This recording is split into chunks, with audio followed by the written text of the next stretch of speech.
What is up, everybody? We are here for the Warline launch party, and we got a huge group of wonderful talent here. Everybody who is in this room right now are all folks who are working on Kickstarters that are active. And we are here tonight to just chat with each other, and everybody's going to talk about their Kickstarter a little bit, and we're going to have a great time. And I'm just going to bring everybody in. I should probably unmute everybody. I don't know if it was really worth it to mute everyone, but we'll just come in here and everybody will introduce themselves. And we got Chuck here too. All right, great. Everybody's in the room. Look at this. We got a little Brady Bunch action going. 6 people in the room. It's really, it was worth it to mute me. I said some awful things. Oh, he did. That's good. That's good. All right, so I guess we'll start with Jessica. She was here first, and she's like, "Are you getting your act together?" And I came in like a school mom. I was like, "Is this thing happening or what?" Well, try being his editor. Yeah. Oh no. Technically, I was in like an hour early because I got the time zone wrong, and I was in at 9 o'clock. And I'm all thinking, right, then you where should is go everybody? Better late than never. Ladies first. Am I even here? That's my question. Are you here? I can see you. I have to say though, Travis truly has the best shirt out of anybody in this room with the Todd McFarlane Spider-Man. Yeah, sorry, the Love and Rocket. Nah, sorry. Rockets. Nah. Wow. Just kidding, Richard. Well, anyway, at Walmart, Love and Rockets, you got to hunt down and kill your firstborn or something to get it. It's worth it. All right. We released it. So Jessica, why don't you tell us all what you're working on, what you're doing? Maybe drop a link in the comments, and I guess I don't know. You're good with leadership. I'm just gonna let you do your thing. I'm gonna shut up. Oh, okay. Well, I'm Jessica Mason. I am kickstarting an all-ages hardcover graphic novel right now, Mary Shelley's School for Monsters, La Llorona and the Machine. The basic premise is that a young Mary Shelley comes in contact with the Book of the Dead, the Necronomicon, but it's a cute, cuddly version of the Book of the Dead. And when she touches it, it casts a spell that breaks her in two, one that goes on to be the Mary Shelley who writes Frankenstein that we all know, and one who becomes a monster version of her that is immortal and rescues monsters and starts a school for monsters. And so we're having a lot of fun. It's been great, getting well received, and got a lot of fun perks. And yeah, that's it. That's what I'm doing right now. And I'll try to put something in the comments. Yeah, that would also be great, guys. Drop your links in as we're filling up the room. I hope that folks who are popping in will help out and pitch in for all these other creators and what they're working on. And Jessica, I will drop your link here for everybody. And there we go. So you guys can check out Mary Shelley's School for Monsters. I'm actually gonna do that right now.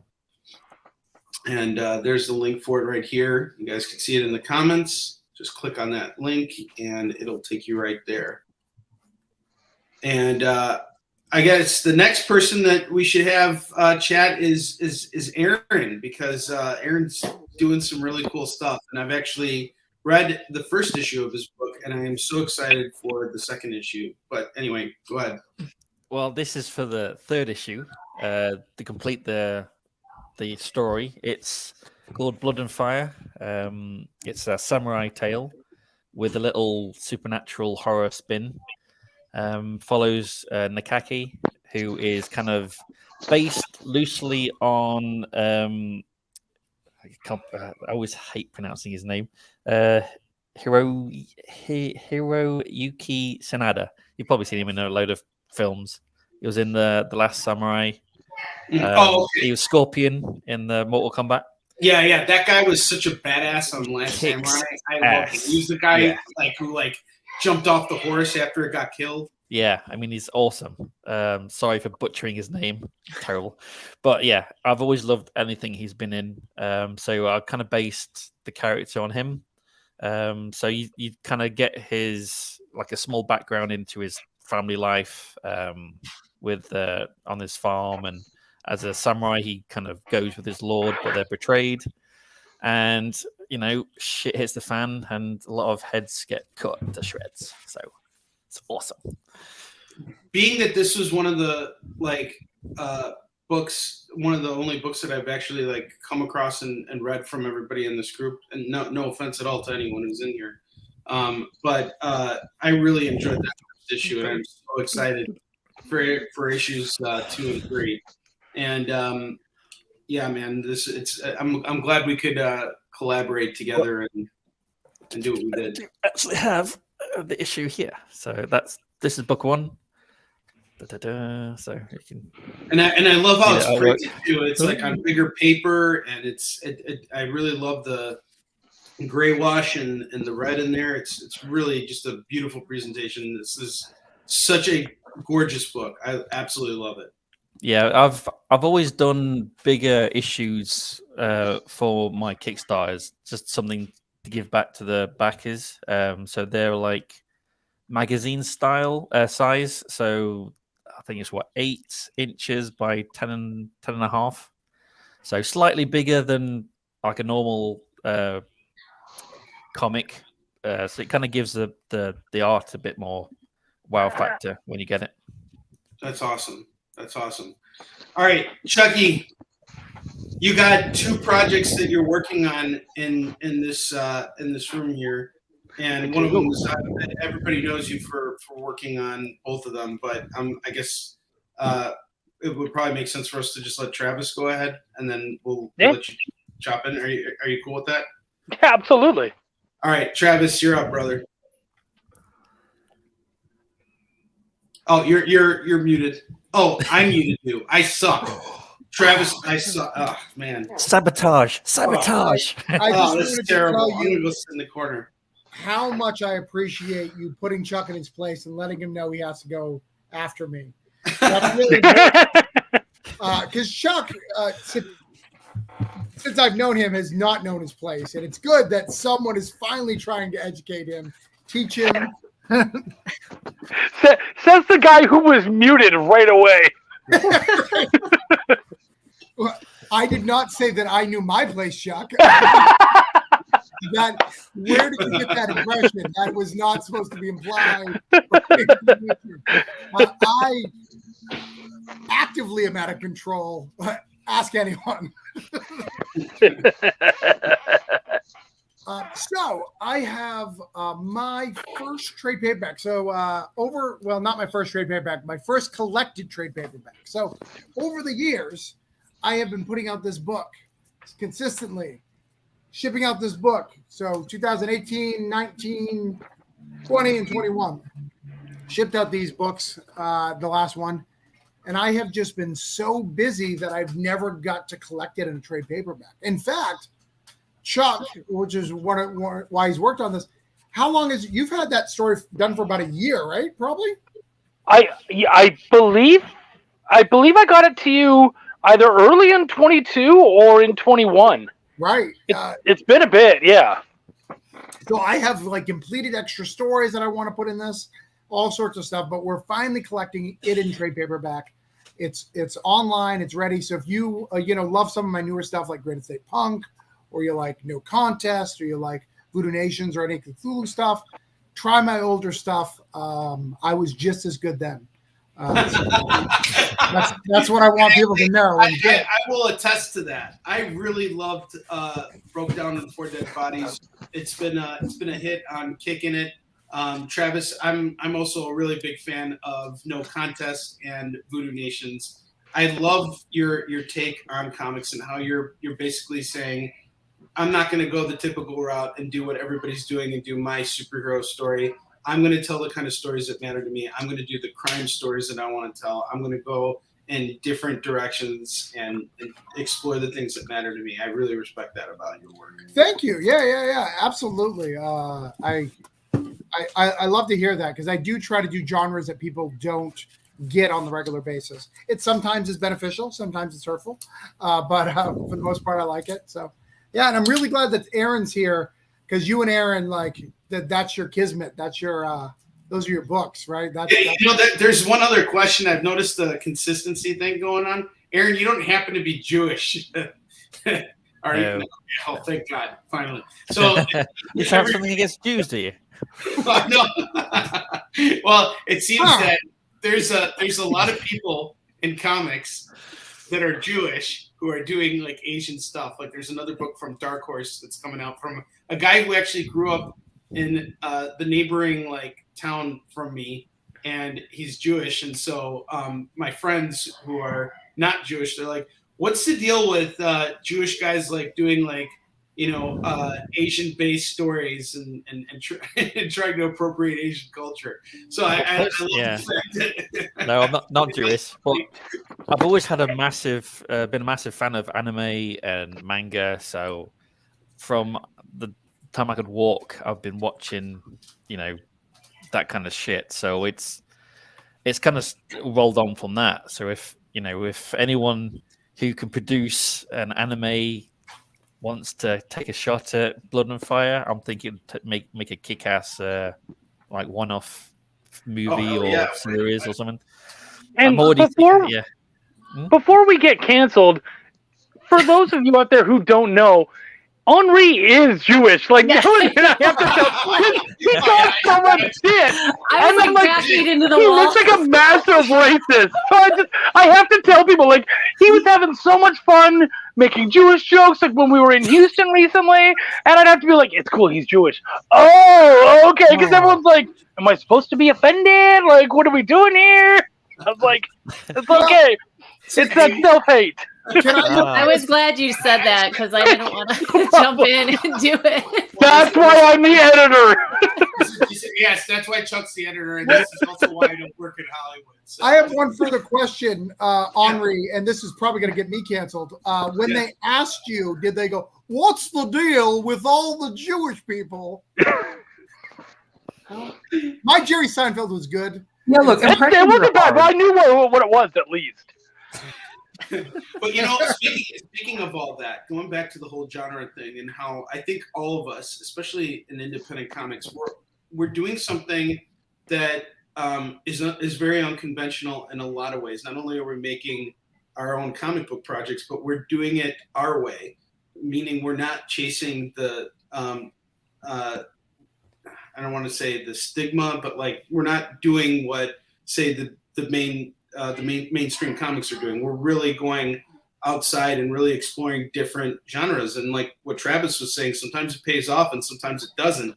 But the fact that we're doing it, the fact that we're trying it, I think is the most important thing. And that's definitely something I want to go more into after we hear from Richard here, who's been waiting so patiently. And he's got such a sophisticated smile. He's got the best shirt here. He had to obviously kill like 15 ninjas in order to get it. So Richard, please, take it away, bud. So they re-released the shirt. You can just buy it. I want to give, like, firstly, huge shout out to Travis. It's a bold move to brag about not improving. Not improving. Yeah. True. That's it is a bit. Hi, I'm Richard. I'm charming and fun, I promise. I'm one of Travis's favorite people. He keeps saying so, which makes up for my parents. I have a Kickstarter at the moment for my book Haunted Hill, which I'm just grabbing from a pile of books right now. Look, it exists already, so it's guaranteed to happen. It is a slice of life story about a 35-year-old woman who is just problematizing her way through Hollywood. The book is told in pseudo real time. I'm trying to see if I can do a 312 issue series set across 11 days. I have 18 issues so far. And this book collects the first 6.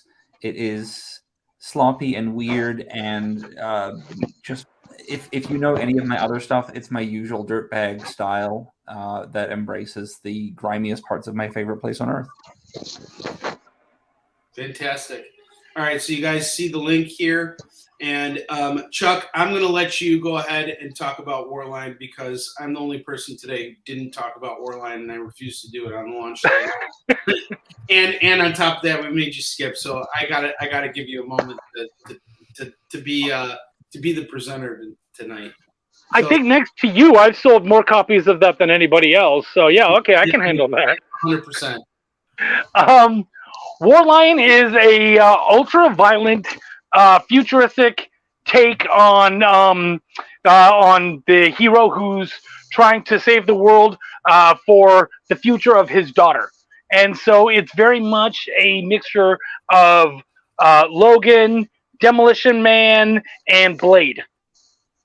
Absolutely, just it goes from absolute ultra-violence to these crushing, beautiful, emotional beats that we've worked very hard to work together. So yeah, man, War Lion. Let's do it. All right, guys. Anybody who's watching right now, you guys got the links in the comments. Please support all of these wonderful projects. These are all really great creators here, and they're all here to talk with you guys right now. So if you have questions about their projects, this is a great time to ask them. And one thing I really love is we got Jacob Vogel in the house, and he's saying that he can't wait for Blood and Fire Volume 3. He actually picked up #1 for me at Cincinnati Comic Expo last year. I basically read it and then passed it on to him, and he was very happy with it. And so we made a new fan for you, Aaron, and I'm looking forward to getting my 3 issues through the campaign. But let's go back to what we were talking about earlier. Again, I wanted to touch on something that Travis was saying about how we've been taking these risks as creators. What are some of the things that you would say didn't pan out for you, and what do you think? How do you think it helped you improve as a creator?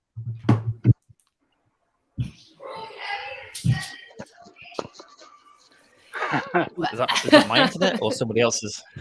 I guess anybody wants to stop in. I mean, I think failure is a very important part of the process. I guess one thing that didn't work out for me was a couple scripts in the screenplay Hollywood land that, it's always humbling, but there's a lot of, rejection in the creative world. And it kind of leads you down a different path. I mean, I don't know. Like, I think my first screenplay, like Deep Thirst, was this screenplay about man-eating plants in the desert. It was like a feminist vision quest. And we went out with it way back when. I'm not going to date myself. And we had a lot of great meetings and an awesome time, but, no one actually bought it. And for a young person, that taught me a lot about the business, that you weren't going to sell every single thing, even though it seemed successful. Like, we got in all the rooms, we met with tons of directors, and we're like, oh, we're going to make this movie, it's going to happen. And then it doesn't. And I do think like having those doors shut sometimes pushes you to go in different directions. I mean, we kept doing screenplays, we didn't quit or anything, but that was a good first lesson. So that was one of my first creative. I don't know if it was a failure. It was a success because I got an agent, I got in the rooms, but didn't sell it. I thought we'd make it. I thought we'd make that movie. And that's actually what led me to comics, that script way in the future. I said, you know what I want to make? I still haven't made it as a comic, but we were going to make it as a comic. And then I got sucked into all these other projects. So someday I'll make that project. So it did lead me here, which is kind of cool. Very close to me, actually, because you actually got further than me. But yeah. And then my first comic was a TV series. Oh yeah. And pitched it through an agency, didn't get any traction, but one of their agents who read the script thought it'd make a pretty kick-ass graphic novel. Mm-hmm. And they actually had an artist, Ezekiel, who's doing Blood and Fire. He was on their books to do other projects, and he became interested in Enenra and started doing the comics through that. He actually, the first issue took so long because it was an actual script format. So I had to go back and rewrite the rest of the series in an actual graphic novel format. So it was a lot easier. Yeah. That gets me in trouble too. Yeah. Yeah. Yeah. So I mean, I never lose heart that at least you got in the door and people showed interest in it. So they could circle back and say, we looked at this before and try again. Oh, for sure. It's also it's such an important lesson in any creative field to be able to just be able to walk away from something. Nothing ever really dies. especially in LA, the only city in the world where you can always find a 90s Smashing Pumpkins song playing on the radio somewhere. But it's there are so many big ideas that everyone has, and everyone who's 22 years old thinks they're about to do their magnum opus. And the truth is, you shouldn't. You should wait until you're 40 or 50 and go back and revisit and see if it's any good. And sometimes it is, and sometimes it's not, and sometimes you can cannibalize pieces. But comics are the best way to like repeatedly have that first night of school where you're insistent you're going to do all your homework this year, and then you get to start fresh again the next month when you do another one. Yeah, That's true. I really like that, Richard. That's really well put. Yeah. I too have a failed film degree. Oh wait, that's what we're talking about. Yes. But actually, Broke Down is one of those stories. So I came to Florida. I'm from New Hampshire, hence I have the book Granite State Punk. Grew up in New Hampshire. Like, not to go too deep into my story, but like I was engaged, and I just random was like, no, I have to tell film. Like I wanted it in every bit of me. So I left my fiance, moved to Florida to go to film school. Got somebody else pregnant, so clearly the love of my life didn't work out so well. But had decided to be a dad instead. Like I decided to be a dad, and I gave up all the dreams of being a filmmaker. And one of those things was Broke Down in 4 Dead Bodies. It was in a script form that I wrote. I even decided to transfer it to comics. The first year, like the 9 months my girlfriend was pregnant, because it was. Not to go too much detail, but my daughter's mother was a one-night stand. Like we had nothing. She had to hunt me down and go, "Hey, remember that time?" I was like, "Hey, really?" But I wouldn't give it up for the world. I loved raising my daughter. It was the most important thing. It's the best thing. I would give up any art all time for my kids. Like if that's the case. But luckily, flash forward 20 something years, I have a beautiful wife who saw this script and like this comic in its form, like not put together, and says that's such a waste, because I had put together 2 issues, did it, I just couldn't finish it because I was too busy being a dad, and she's like, it's such a waste, why don't you do something with it? And I didn't have an answer. Like, and I'm not one of those guys who quit. Like I always see things through, and that's what brought me back into comics. And like I've just hit the ground running ever since. Contacted that original artist, got it together, So this project's been in development that whole time, and like Richard pointed out, I haven't gotten any better. Like this is the best thing. Yeah, I don't know if I got You any were the better one either. who pointed it out. I just highlighted it in a different He way. pointed out that you pointed it out. No. Truth be told, like so I did for 2 issues in like 2003, 2007. Between those times, I got that down to 1 issue and just threw pages away. Which, as a young guy, when you pay, the 150 a page or whatever, you're not throwing a page away ever. You'll make it work. Like whatever. Like there's no way you're throwing a page away. Like you'll rewrite the whole damn script if it doesn't make sense to make that page make sense, or ignore it like some indie comics. Don't do that, by the way. It annoys me. All of you guys have such interesting experiences with that, and one thing that I will say that was told to me was to never abandon my projects, by J.M. DeMatteis, who some of you guys might know. He's a very accomplished writer. Worked on a lot of Marvel titles and DC titles and TV shows and all kinds of stuff. And he said, you never know what could happen with that project, so don't ever abandon it. And honestly, I want to say that Warline was that opus that Richard was talking about. When I was 20 years old, I had this idea, and it was so grand in my head. And it ultimately didn't work out because I published it, and it was such a failure. I don't even think I have a copy of it anymore. I was so embarrassed by it. I did sell most of it, but I did manage to keep 1 last copy of it. And,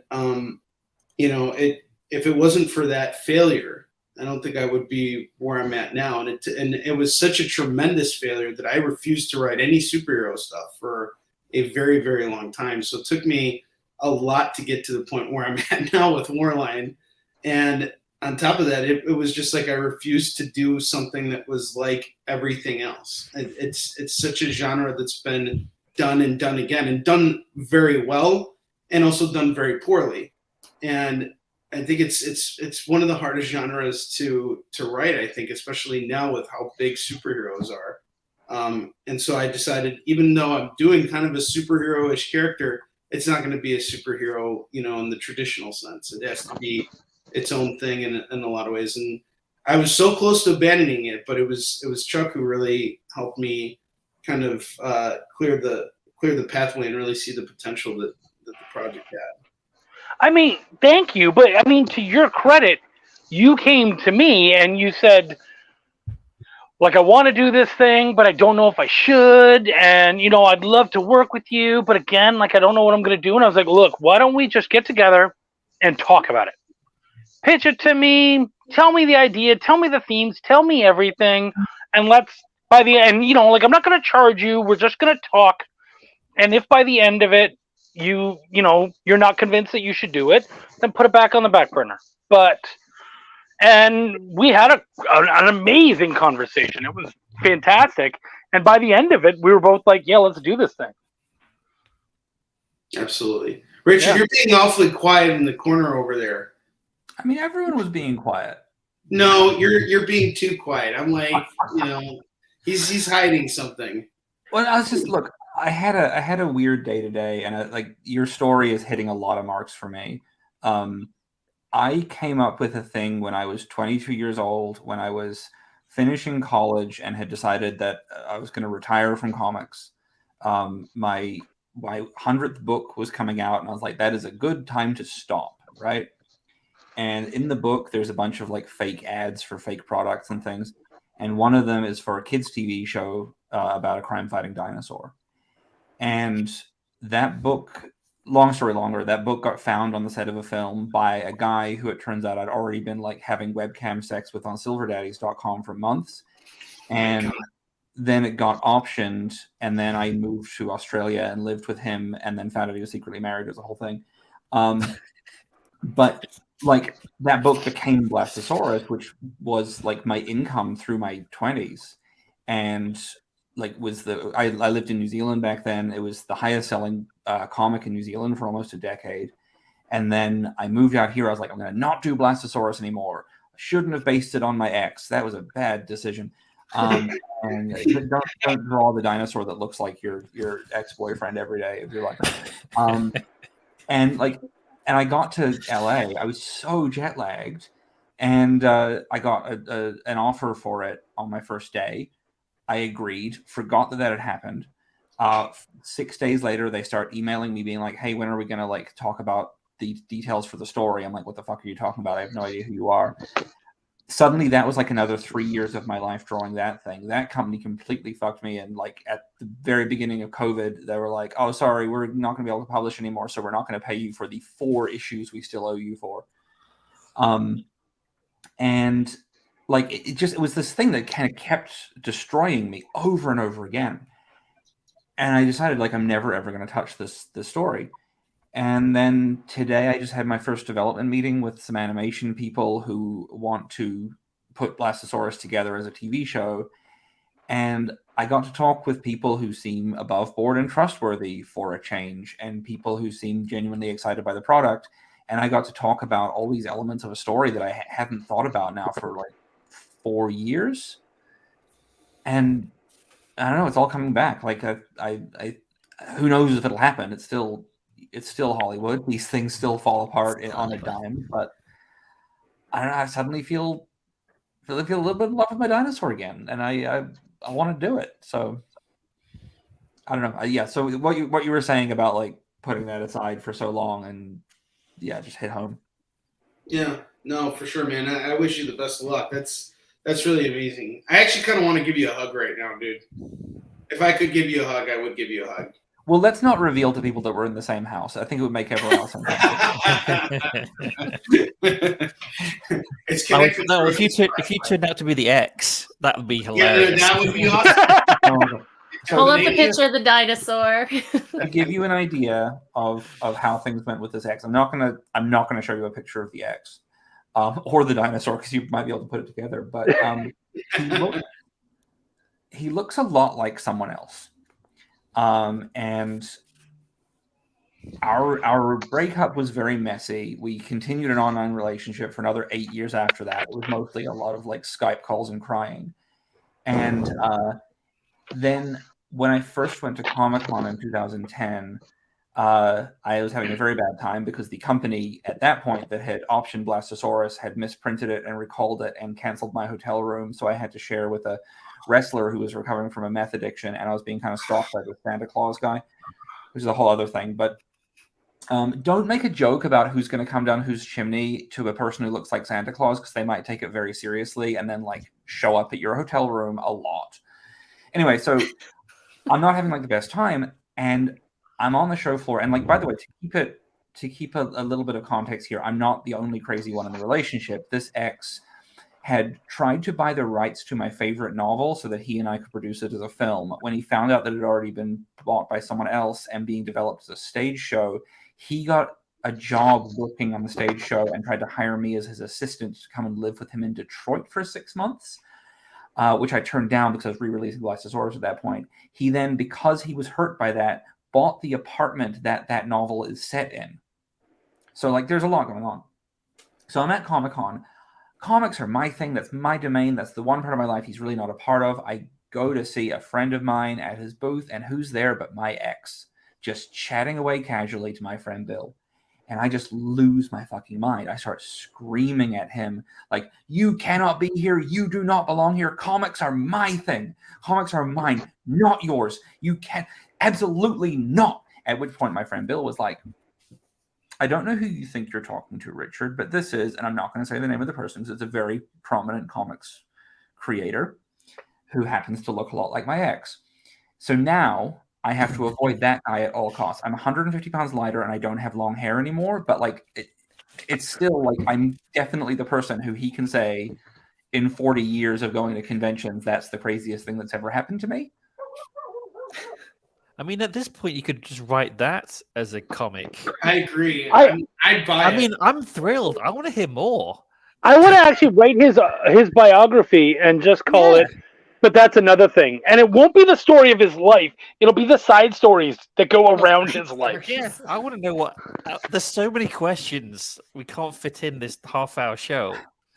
I want details of what the fuck happened. You know who I think should do the cover to it is Rob Liefeld. It wasn't Rob Liefeld. No, I wasn't guessing. I was just thinking, I don't know why. I just saw a cover by Rob Liefeld. To be fair, based on Rob Liefeld, that's probably not the craziest thing Rob Liefeld's ever heard. Well, you know the one common thread that I think ties us all together is resilience. You know, it's like here we all are still pushing ahead. And I think now would be a great time to ask you guys another question about where you guys are with the campaign right now and what your feelings are. Like how do you guys feel about where you're at, and all that kind of fun stuff. If you're willing to share with it, of course. But anybody wants to kick that off, feel free to take the bull by the horns. Well, I don't want to jinx it, but I'm quietly confident. Well, not confidence in the sense like, hey, I know I'm going to fund kind of a thing, but maybe just about like, some of the things that you're feeling right now as you're going like, through your campaign. I guess I'll kick it off so you guys kind of have a sense. But to be honest with you guys, I haven't posted about my campaign all day. I didn't even check where I was with my campaign until later in the day because I had like a bunch of nightmares occur throughout the day that had nothing to do with comics at all. So this morning I dropped my kids off. I woke up extra early this morning and I went for a 2.5 mile ride. And I'm like, the day's off to a good start. I'm gonna be like in a good place and I'm gonna have plenty of time to like shoot out an email and like do everything and really get myself into a good spot where I can get a lot of my work done. And I came home and I got my kids ready for camp, dropped them off at camp. And an hour later, I get a phone call that my son threw up at camp. So now I had to go get him from camp. And from there, I had to drop my parents off at the airport. And then as soon as I came back home with my son from the airport, I go into my bathroom and there's water overflowing from the toilet and it's just like all over the freaking place. And then I had to like jump on the air for my my live stream sale, and I didn't. Up till that point, I honestly didn't even check to see where I was. But I was really happy to see that the campaign is actually doing better than any other campaign that I've done, and but at the same time, I'm kind of happy that I'm so distracted that I can't just solely focus on the campaign. Like, I'm not in that mode where I'm like, oh my God, where's it at now? And I just constantly hit that refresh button. I'm glad that I've had these distractions. And I should also mention that my dog has diarrhea, and that I'm watching another friend's dog who's not housebroken, and he crapped in my house 3 times already. So there's that too. So it's been a day, but I'm really happy with where I'm at right now, and I'm just really glad that we're here right now and like doing this. It's been a great experience, and learning what you guys are up to. I'm definitely going to be back in your campaigns and checking them out. I'll go next. So for me, the campaign's a little bit slower than my last few, but I did wait 2 years to come up with the trade. You know what I'm saying? So those things that has an effect. You don't think it does. What's up, people? Got here just after diarrhea time. Sorry. My son also had diarrhea today. If you'd like to continue on that trend. Yes, let's do it. Diarrhea being like, let's go for it. My son, when he has diarrhea, he just laughs. Like, it's very funny to him, and it's hilarious. And he likes to say the word. So my wife, who's very concerned, hey, does it hurt? He's like, ha, ha, ha, diarrhea. He's 4, just for the record. Sorry, but going back to the campaign, I guess we can stay on diarrhea. Anybody else got diarrhea stories? My kids will kill me if I tell their diarrhea stories. So all right. I'm gonna. I think Chuck is having diarrhea now. That's why he had to take off. So that's that. Listen, I eat a lot of hot dogs, and I used to get jumping back a second. Remember when Coke did that campaign that had the like share a Coke with and then a name on the bottle? Yeah. Right. Yeah. So I noticed that none of the bottles said Richard Fairgray, which I thought was ridiculous. So no one was going to share a Coke with me. So I made a bunch of Richard Fairgray stickers and went around and just started putting them on bottles of Coke in stores.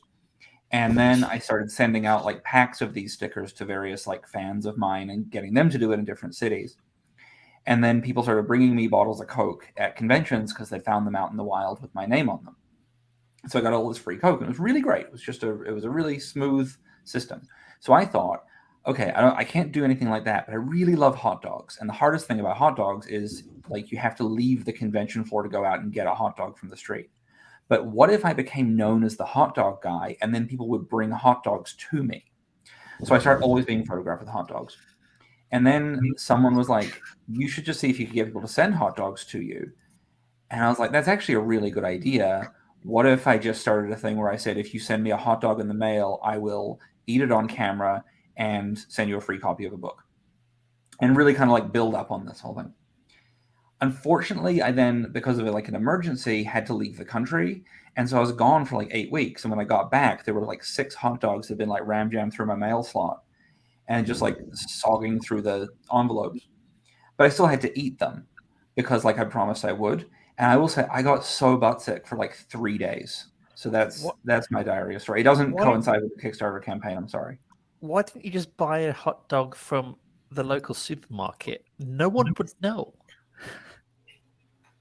Because like they'd put the toppings on them. The hot dogs were cooked and ready to go. You know, You could just that was a very ignorant question, Aaron. I'm a person of honor. Hot dogs coming in the mail is the way all hot dogs should come. I'm That's the American thing. I'm sorry, but yeah. Well, like, what you guys don't eat hot dogs in Scotland? You guys eat like dogs, we do. Well, not when they get jammed through a mail slot. They don't. Yeah, we don't get them mail ordered. Unfortunately, we go to. Well, like, what do you guys actually eat in Scotland? I mean, like, because the only thing I've ever heard anybody talk about is haggis. And I'm like, that can't be the only thing that people eat. We have food, we have electricity too, we have cars, we have wheels, we have planes. They go, wee. We're in the 21st century, so we're doing too bad. But, No, but come on, like what's a delicatessen? Like, tell me something here. Like, what's something that like you can only eat in Scotland that like you can't eat anywhere else? Probably Scotch eggs. Probably is the closest thing I can think of. I don't think you have them Those over are good, here. actually. I can get them at the Morrison bar. Yeah. I really want a Scotch haggis egg, then is like- pretty much it. You get fish and chips, but I'm sorry, but your fish and chips sucks over here. Yes, they do. Your beer sucks. Yeah, Completely sucks ass. I mean, excuse my French. It sucks That's ass. all right. At least our hot dogs are So good. I want to Yeah, be the hot known. dogs are great. I want to be known as the girl in America who gets Scottish beer mailed to her, and she drinks it on camera since it's so good. No. I feel like that feels like more. So of a how do I time. start that? How do I get that going, Richard? Teach me how to get the Scottish beer to come to me. The American story was not a heroic journey. It's a heroic. I got to go on the journey first. Like I literally, like the last hot dog, I had to sit on the toilet eating it. Like it was Oh It was God! a real stop. urgent situation, you know. Did you eat all the hot dogs at one time, or did you do it like one every week? No, I don't want to. I didn't want them to get older. So, Oh, Ari, can I take over for just a second? Yeah. There's a campaign that I just put in the private chat. It has 18 minutes and it needs $9.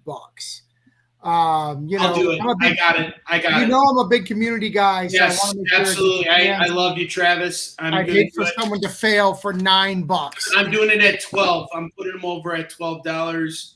And I just want to let you know, I backed everyone in this room's campaign Oh, thanks. while you guys have been talking, because I want everybody to have a shot in the arm. And anybody who's watching this, please, please, please consider backing all of these wonderful creators for their campaigns. I am really excited for everything that they're doing right now. Travis, I took care of it. Thank you.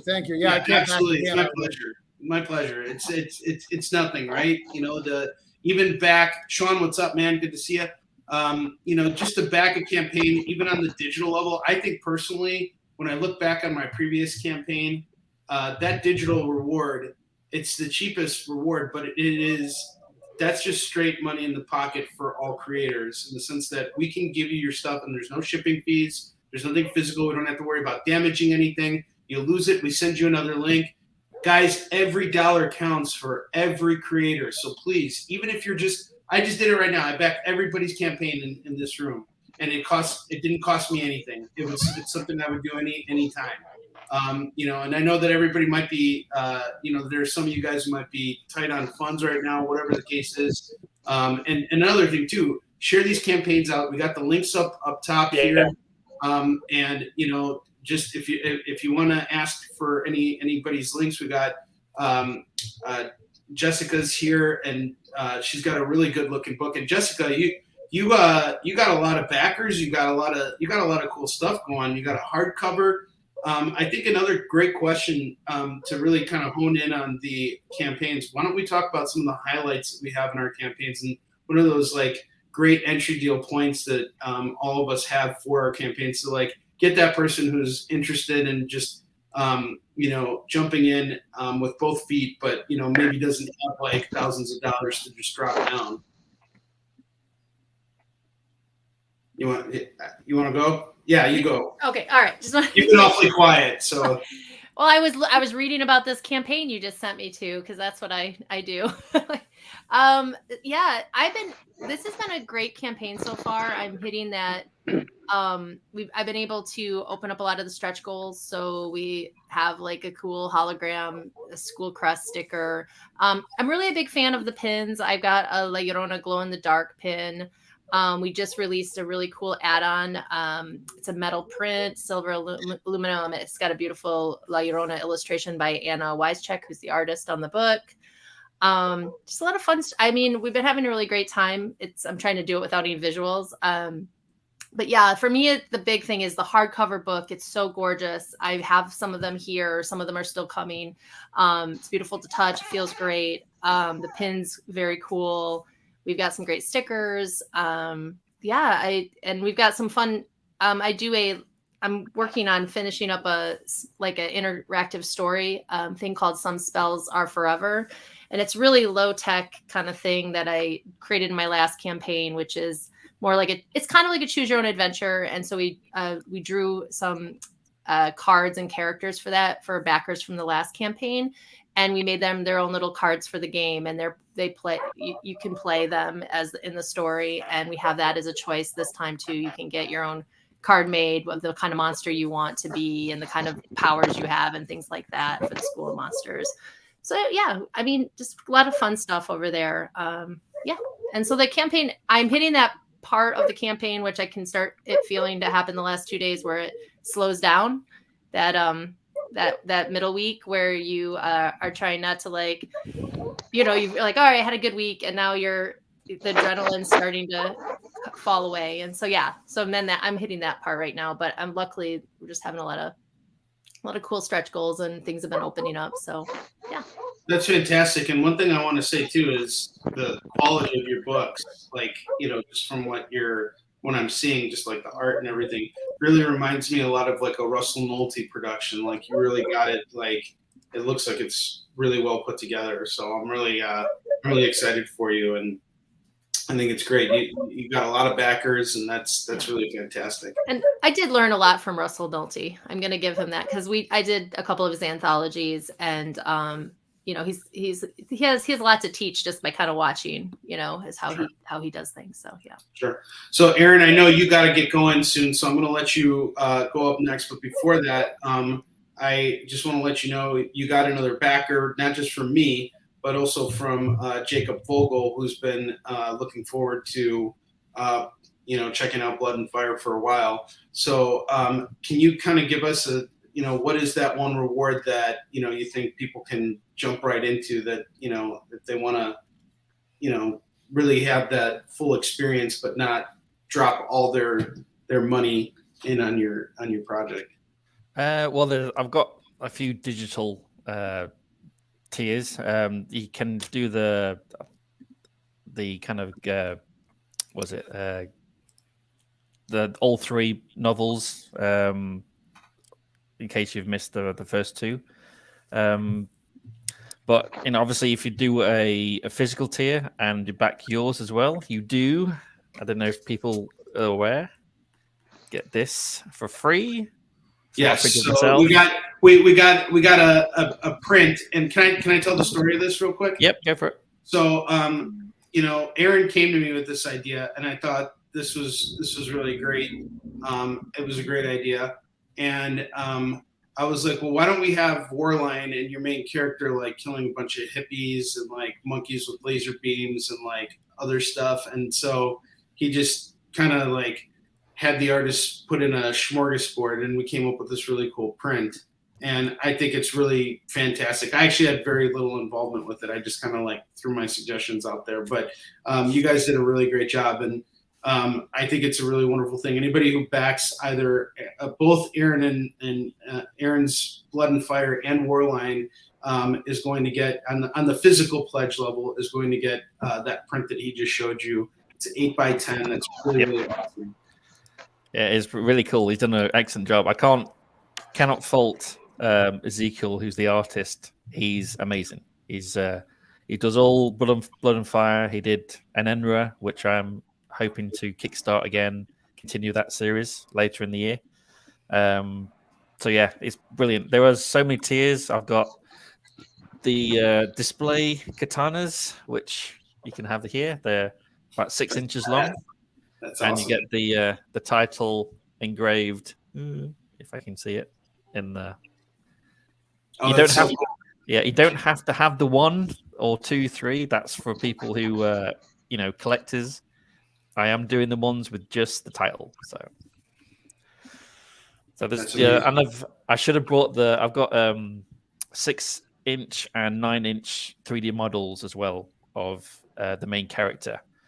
I forgot to bring it with me, so I'm sorry. Next time.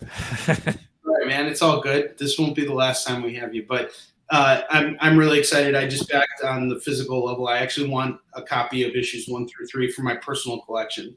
So this was my chance to get it. And this is the wonderful thing about Kickstarter. You aren't just throwing money at us because we're desperate and we need your money. No, you guys are pre-ordering our projects. You guys are jumping in at the ground level, getting these books before anybody else on the street can get it, before retailers can get it, before anybody else. You are helping the process actually finish itself. So without further ado, Travis, you're up, man. Okay. Can I one last thing? Sorry. Oh, go ahead.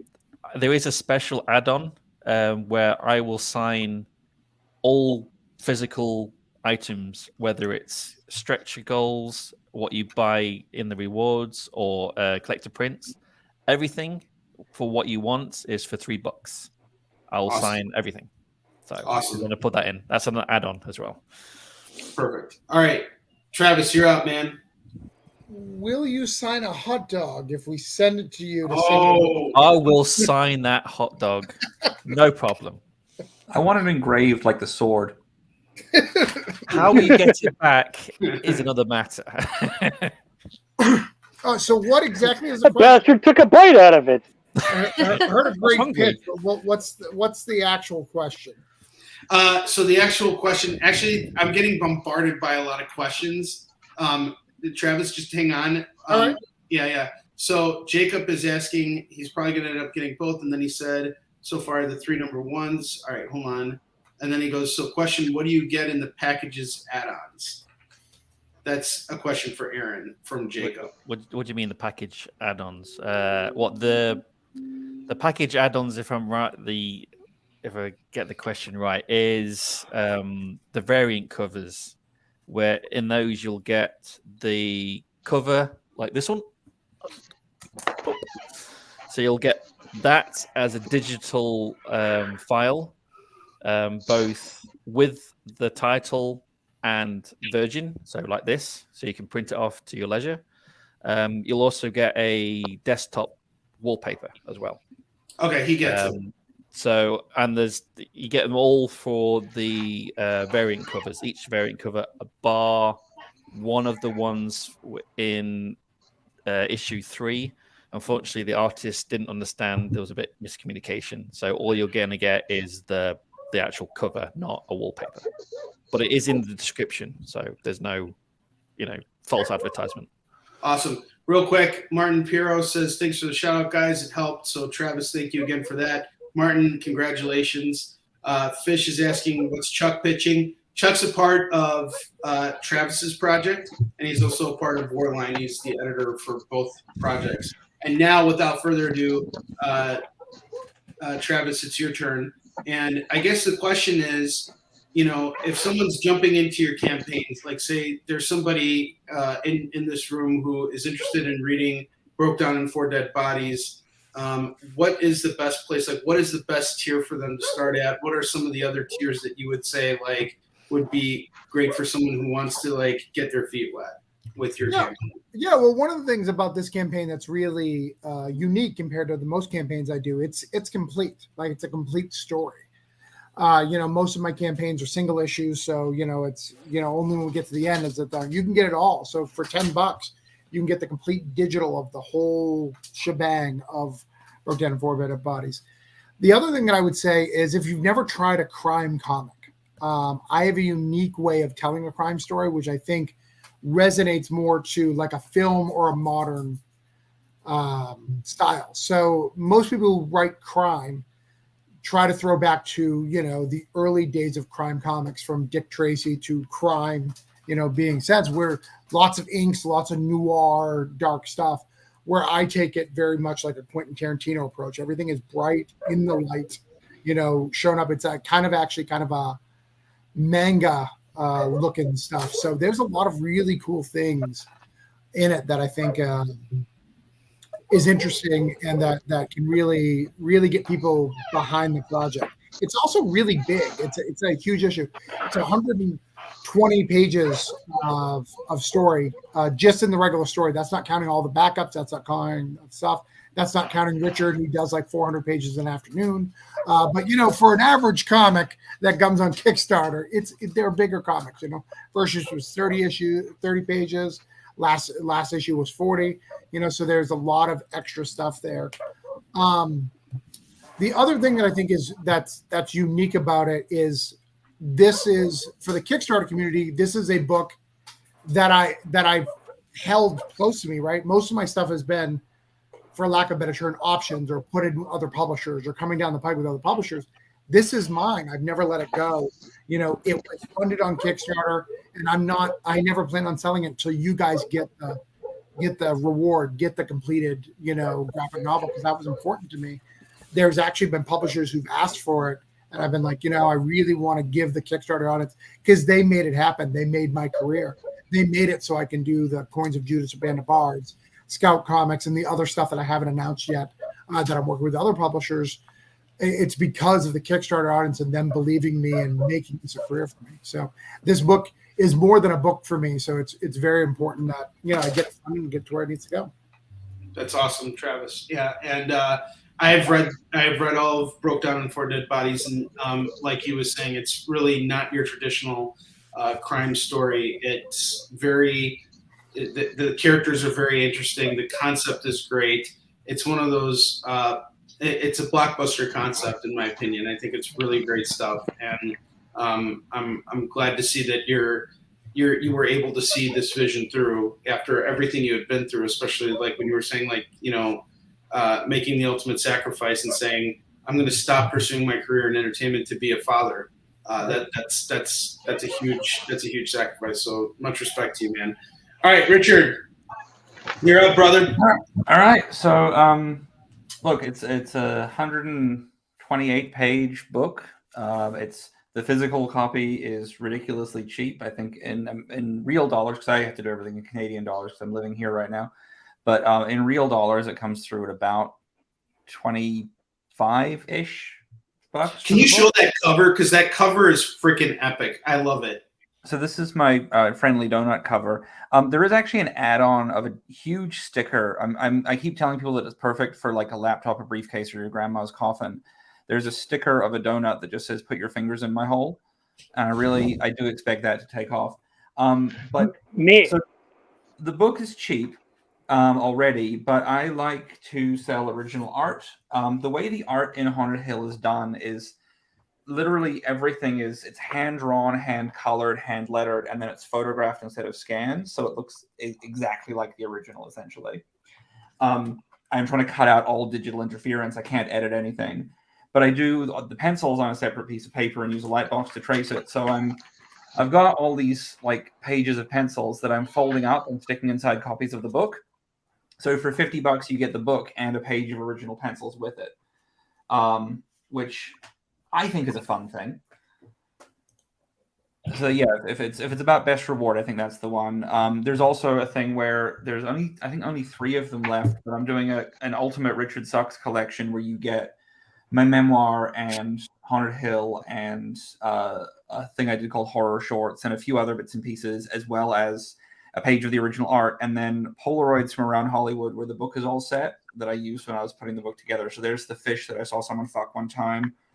There's the weird dumpling mural where the tongue's on the wrong side of it. Here's the sex club that does senior discounts on Sundays. Just love that place.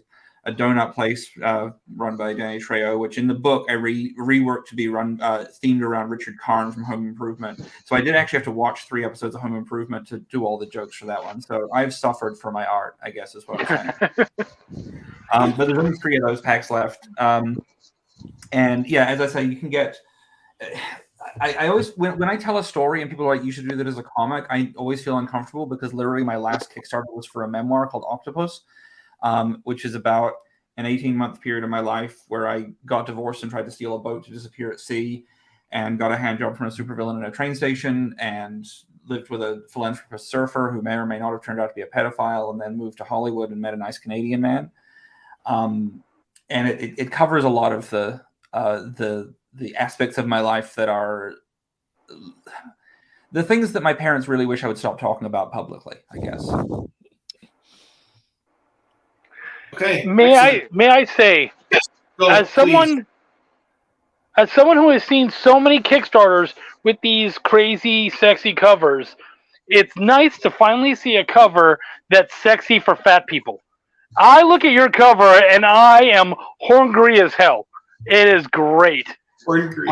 I got given so much, like there was so much pressure for me to do like a sexy cover. Like Octopus was my first campaign, and everyone's like, "You got to do a sexy cover." I'm like, "It's a memoir about me." Like, well, and they're like, "You got to put some tits on it somehow." I'm like, "Okay, so is it like it's a strip club, and I'm in the background drawing at a desk? Like, what do you want?" And there was so much pressure for Haunted Hill, and I was like, you know what? If I'm going to do a sexy cover, it's going to be my kind of sexy cover. Eva, the main character in the story, she works as the daytime janitor at my favorite gay sex club, Slammer. She considers cleaning up gay men's jizz a feminist action because it was never going to be weaponized against women. And so I thought I'd do a sexy cover of her just doing the cleaning up while a massive gay orgy goes on around her. And no one is bothering each other. Everyone's having just a really nice time. And it is a full wraparound. So you get like some real decent dicks there. And all the cum has UV spot treatment. So it really does glisten. That's awesome. I love it. So Chuck, you've been really, like, you have not had a chance to say anything at all throughout most of this because, like, you know, you're involved in 2 projects here, but like we've kind of had you on the sidelines, and I kind of like almost feel bad even asking you to come on here. But I actually figured maybe right now would be a great time for you to tell us a little bit more about the Warline campaign, because you did have a lot of experience helping me with putting it together and helping me really iron out the details for like the best rewards and giving the breeders the best bang for their buck. I mean, you know, we've got a lot of the stuff that you're normally going to find in there. You're going to get the physical. We have some absolutely amazing variant covers for people like my boy Chris Mads, Stan Yak, Kanan White. Like there's some sick covers in there. Dexter who is our interior artist, is just phenomenal and ridiculous. And I think one of the things that I'm most excited about, I could never afford it, but one of the things I'm most excited about is that there's actual pages from the book that are for sale, and you have them very specifically. There's a tier for each one of those pages, and it's actually some of my favorite. Like the one that you and I agonized, I think it's page 2, where it's the reflection. It's him with the fire and the city in the background, and then the reflection of him and Kiara. And it's such a great picture, and someone has the opportunity to own that. Like that's fucking awesome. Well, not only that, the funny thing about it is a quick story. Warline originally opened up with the sex scene, like straight up sex scene. And if it wasn't for my buddy, and when I initially pitched this idea to Chuck, he addressed this. He was like, "Are you sure we want to do this?" And I'm like, "Yes." And you gotta grab the reader by the throat and you gotta pull him into your story, and a sex scene is what's gonna do it. And it was honestly once I got feedback from Ted Sikora that I realized, and the feedback was that this felt very vain and just sort of not the right way to start the story. There was nothing really building up to that sex scene. It was just sort of like thrown in our faces. That I had to step back and really think about this, and I didn't want to just. And so now I'm like, all right, I don't have a page 1 and 2. So I talked to Chuck about it, and we were having a number of conversations on what to do. And he came up with some ideas, and I played around with some stuff, and finally we got those pages. So actually, our pages 1 and 2 are the most recent pages that were completed in issue 1 of Warline, which is really cool. Another thing I have to say, and I have to thank Chuck for this, the fact that every single reward tier comes with a digital copy of the book. And we decided to do this to make it, this is our first issue. This is a new series. We want to give you guys that experience where you get that digital copy, because it doesn't cost us anything, and it creates an experience for you guys to go out and talk about this and share it with everybody. And I think that's ultimately going to get more people involved with what we're doing. So I'm really excited about that. And like what Chuck was saying, all the variant cover artists that we had Chris Mads show up and, just check in to say what's up. And I'll be sharing more of their art and maybe getting them on at some point. We'll see how things go. But I think now we all need to kind of wrap this up, because everybody's got to go back to pushing their campaigns and going on about with their lives.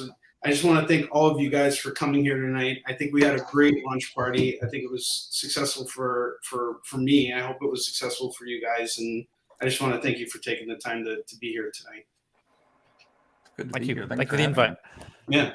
Awesome. All right, everybody. Have a good night. We'll see you guys tomorrow on The Experience. I'll be on Slinging Comics from at 7 p.m. Pacific, 8 p.m. Mountain Time, 9 p.m. Central, 10 p.m. Eastern. We're going to have a whole smorgasbord of really awesome comics. I will see you guys later. Have a great night.